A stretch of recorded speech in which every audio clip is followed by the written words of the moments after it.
In today's video, I am going to teach you how to use Mailchimp with Squarespace. To get started, open your Squarespace editor. This is where you manage the content and layout of your website pages. Make sure you are signed into the correct Squarespace site before you begin, especially if you manage more than one website. Once the editor is open, navigate to the page where you want visitors to sign up for your email list. This could be your home page, a contact page, a dedicated newsletter page, or any other page where it makes sense to collect subscribers. Now that you are on the right page, add either a newsletter block or a form block. Both of these blocks can be used to collect visitor information, but the newsletter block is usually the most direct option if your main goal is to gather email subscribers. A form block can also work well if you want to collect additional details, such as a first name or a short message. Choose the option that best matches the layout and purpose of your page. After you add the block, take a moment to place it where it feels natural on the page. You may want it near the top if newsletter signups are a main goal, or farther down if it supports the rest of the page content.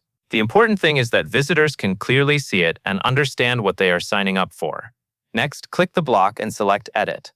This opens the block settings, where you can control how the form works and where the submitted information goes. The editing panel may include options for the form fields, the button text, and other display settings. For this tutorial, the key area we need is the storage setting, because that is what allows Squarespace to send new signups into Mailchimp.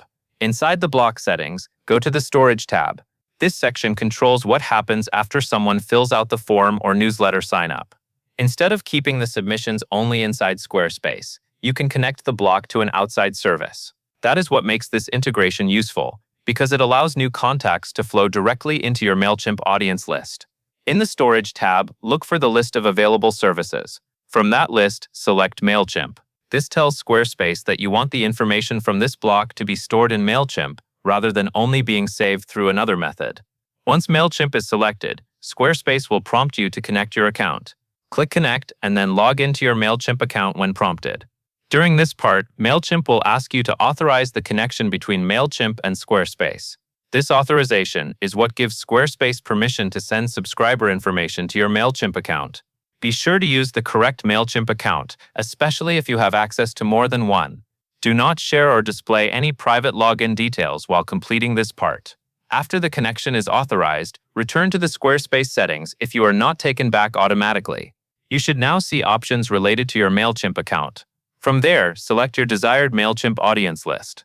This is the list where new subscribers from your Squarespace form will be added.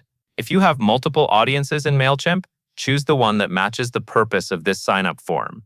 For example, you may have one audience for general updates and another for a specific campaign or website. Once the correct audience is selected, review the settings one more time. Make sure the Mailchimp service is connected, and make sure the audience list is the one you want to use.